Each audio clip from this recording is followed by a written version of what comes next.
دۆخی هەرێما کوردستانی ئەڤروکە دۆخێکی ئاڵوزە تبیە هەموو فراکسیۆن پێک بە هەوڵ بدەن پێک بە ڕێگە چارەیەکی بوو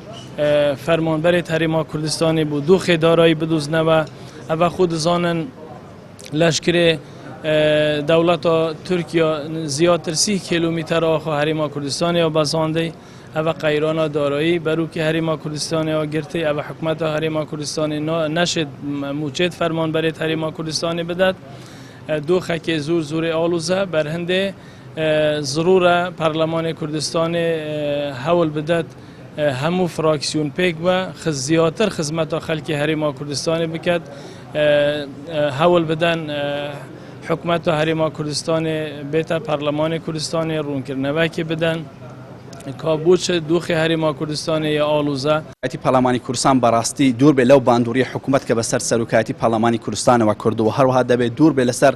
بەرژەوەندی تەسکی حزبی کە زاڵ بووە بەسەر سەرۆکایەتی پەرلەمانی کوردستانەوە دەبێت ئەمڕۆ پەرلەمانی کوردستان دەنگی ڕاستەقینەی خەڵکی هەرێمی کوردستان بێ ئەو بابەتانەی پێوەستن بە ژین و ژیاری هاوڵاتیانی کوردستانە کە بابەتی هەرە سەرێکیش بژێوی ژیانی ئەوانە و موچەی ئەوانە دەبێت ئەمە بابەتی سەرەکی دانیشتنەکانی پەرلەمانی کوردستان بێ نەک دانیشتنی بکرێت تەنها بۆ ئەوەی قسە بکرێت بێک و هیچ ئەنجامێک هەبێ حکوومەت و حزب زاڵ بووە بەسەر سەرۆکایەتی پەرلەمانی کوردستانە بۆیە کاریگەریش لەسەر بریاری ئەوانەکەن کاریگەریەکان سلبین بۆ ئەوەی یەک مانگە درێژمان کردووە ماوەی یاسادانم بۆ ئەوەی کۆ ببینە بۆ ئەوەی باس لە بژێوی ژیانی هاوڵاتیان بکەی 25 ڕشتەی پەڕین یەک دانیشتمان ئەنجام نەداوە سەرباری هەموو ئەو ناکۆچیانە لە نێوان حزبەکانی پێکەنەری حکوومەتن بە تایبەتی برادرانی پارتی و یەکێتی کە ڕەنگە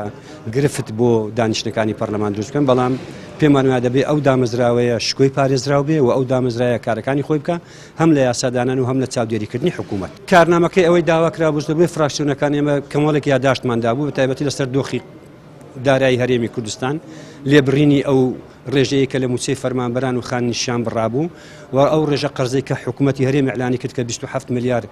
دینار قەرزارن و تۆپبارانکردنی لەشکرکێشی دەوڵەتی تورکیا بۆ ناوخاکی هەرێم و تۆپبارانکردنی دەوڵەتی ئێران بۆ سنوورەکانی هەرێمی کوردستان و دۆخی ناوچە کوردستانیەکان دیگە لەوەش پەتای کۆڕۆنا و کۆمەڵێک بابەتی تر کە پێمان وایە بابەتی گرنگی دەبێت پەرلەمان قسەی خۆی لەسەر ئەو بابەتانە بکات.